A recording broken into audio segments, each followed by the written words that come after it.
Historia Biografi. Kiai Haji Abdurrahman Wahid atau biasa dikenal dengan nama Gus Dur. Siapa yang tidak kenal dengan cucu pendiri Nahdlatul Ulama ini? Beliau juga pernah menjadi ketua Nahdlatul Ulama. Beliau adalah presiden keempat dan presiden pertama dari golongan ulama. Gus Dur juga dikenal sebagai bapak pluralisme Indonesia. Presiden yang dikenal dengan jargonnya gitu aja kok repot, sering membuat lawan bicaranya pusing dengan argumen-argumennya yang kadang tak masuk akal. Bagi yang belum mengenal kisah bapak pluralisme Indonesia ini, berikut fakta menariknya. Tapi sebelum lanjut, kami ingatkan kembali untuk subscribe channel ini dan aktifkan lonceng notifikasi kamu untuk mendapatkan info dari Historia Biografi.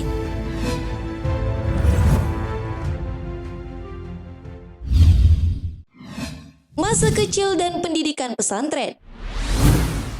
Kiai Haji Abdurrahman Wahid atau yang akrab dipanggil Gus Dur lahir di Jombang, Jawa Timur pada tanggal 7 September 1940. Ia lahir dengan nama Abdurrahman Adakhil.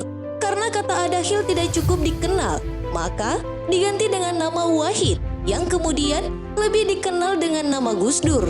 Gus Dur menempuh pendidikan formalnya di Jakarta pada tahun 1949 dengan masuk ke SD Kris sebelum pindah ke SD Matraman Perwari. Gus Dur juga diajarkan membaca buku non-muslim, majalah, dan koran oleh ayahnya untuk memperluas ilmu pengetahuannya. Pendidikan Gus Dur berlanjut pada tahun 1954. Ia masuk sekolah menengah pertama. Pada tahun itu ia tidak naik kelas. Ibunya kemudian mengirim Gus Dur ke Yogyakarta untuk meneruskan pendidikannya dengan mengaji ke Kiai Haji Ali Maksum di Pondok Pesantren Kerapiak dan belajar di SMP. Pada tahun 1957, setelah lulus dari SMP, Gus Dur pindah ke Magelang untuk memulai pendidikan muslim di pesantren Tegalrejo. Ia mengembangkan reputasi sebagai murid berbakat, menyelesaikan pendidikan pesantren dalam waktu 2 tahun yang seharusnya 4 tahun. Pada tahun 1959, Gus Dur pindah ke pesantren Tambak Beras di Jombang. Di sana, sementara melanjutkan pendidikannya sendiri, Gus Dur juga menerima pekerjaan pertamanya sebagai guru dan nantinya sebagai kepala sekolah madrasah.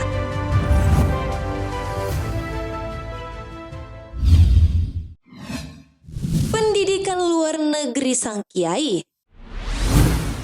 Pada tahun 1963, Gus Dur menerima beasiswa dari Kementerian Agama untuk belajar Islam di Universitas Al-Azhar di Kairo, Mesir. Ia pergi ke Mesir pada November 1963. Meskipun ia mahir berbahasa Arab, Gus Dur diberitahu oleh pihak universitas bahwa ia harus mengambil kelas remedial sebelum belajar Islam dan bahasa Arab. Karena tidak mampu memberikan bukti bahwa ia memiliki kemampuan bahasa Arab, Gus Dur pun terpaksa mengambil kelas remedial.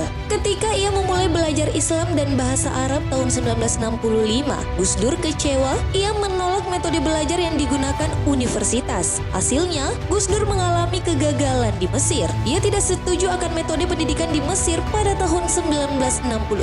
Ia diberitahu bahwa ia harus mengulang belajar. Pendidikan pascasarjana Gus Dur diselamatkan melalui beasiswa di Universitas Baghdad. Gus Dur pindah ke Irak dan menikmati lingkungan barunya. Meskipun ia lalai pada awalnya, Gus Dur dengan cepat belajar. Setelah menyelesaikan pendidikan di Universitas Baghdad tahun 1970, Gus Dur pergi ke Belanda untuk meneruskan pendidikannya. Gus Dur ingin belajar di Universitas Leiden, tetapi kecewa karena pendidikannya di Universitas Baghdad kurang diakui dari Belanda.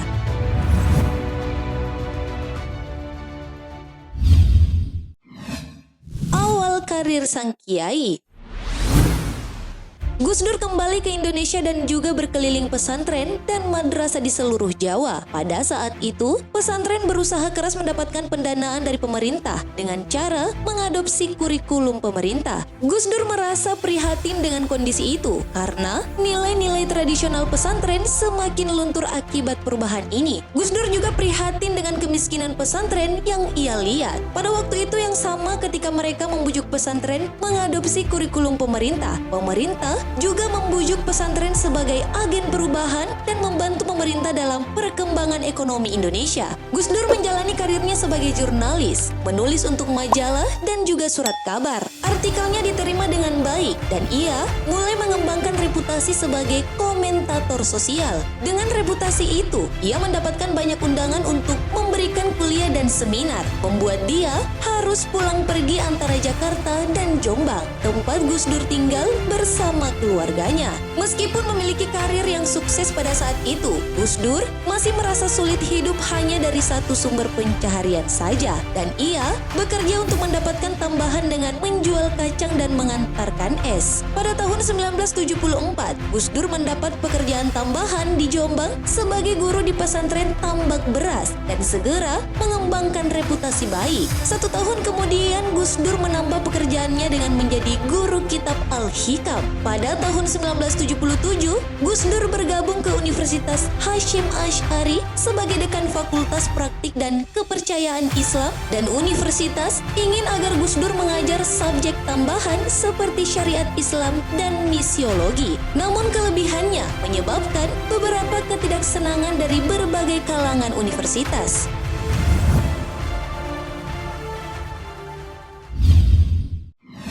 Menjadi Ketua Nahdlatul Ulama. Kiprah Gus Dur di dunia politik dimulai sekitar awal 1980-an ketika ia mulai banyak bersinggungan dan secara terbuka menawarkan ide-ide tentang pluralisme, HAM, demokrasi, dan lain-lain. Tindakan politiknya semakin kelihatan ketika Gus Dur terpilih menjadi Ketua Umum PBNU pada Muktamar 1984 di Situbondo, ketika NU ditetapkan kembali pada Hitah 1926, yang berarti NU menarik diri dari dunia politik praktis. Hal ini bisa terjadi karena memang dengan Hitah, itulah hubungan NU dengan pemerintah Orde Baru yang semula tegang menjadi cair. Melalui peran Gus Dur pula, NU menjadi ormas Islam pertama yang menerima pemberlakuan Pancasila sebagai satu-satunya asas dalam kehidupan berbangsa dan bernegara. Meskipun kemudian hubungan Gus Dur dengan pemerintah kembali merenggang karena sikap kritisnya terhadap pemerintahan Soeharto, posisinya sebagai Ketua Umum PBNU tetap dapat dipertahankannya selama 2 kali muktamar berturut-turut, yaitu pada tahun 1989 dan 1994. Walaupun pada setiap muktamar, posisinya sebagai Ketua NU terus diganggu oleh pemerintah.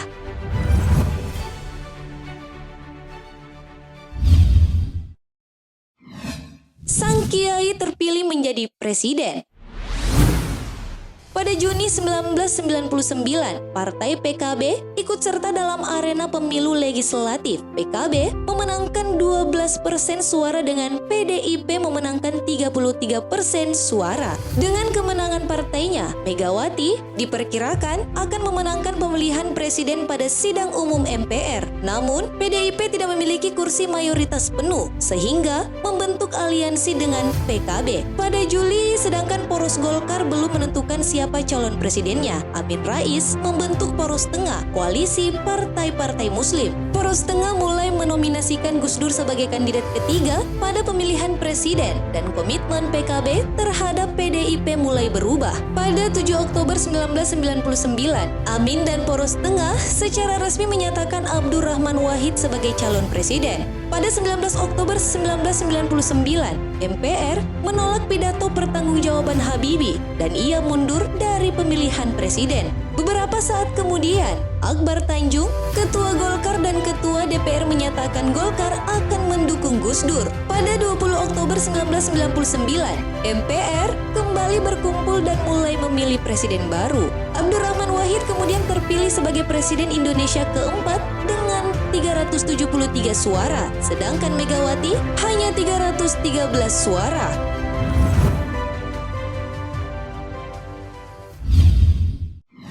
Kepemimpinan Bapak Pluralisme Indonesia.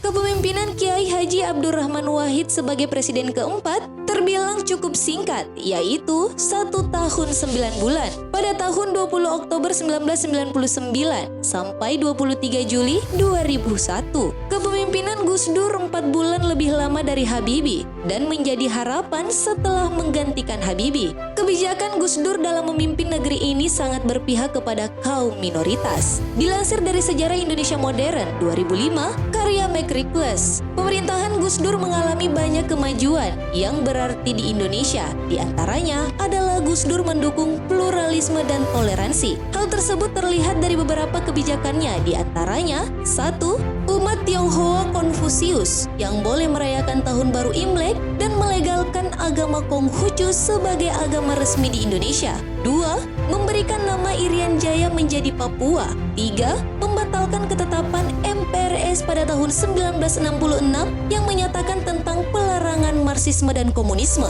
Pemerintahan Gus Dur sama seperti pemerintahan Habibie yang diliputi dengan berbagai kerusuhan seperti kondisi sosial yang bergejolak, gerakan separatis, kerusuhan antar etnis, dan agama.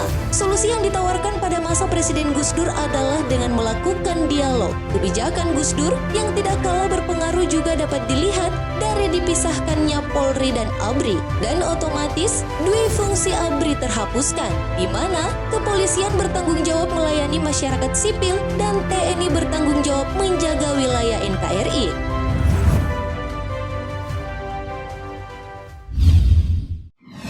Sang Kiai dilengsarkan dari jabatan presiden.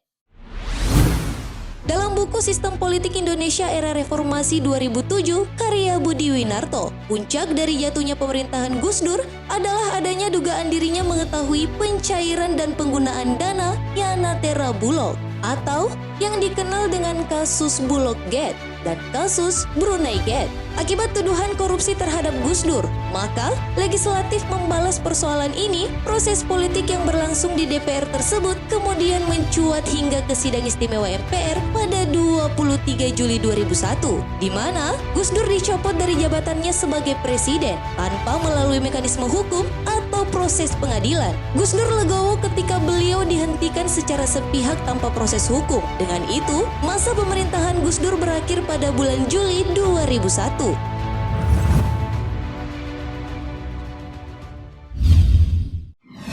Akhir hayat sang Kiai.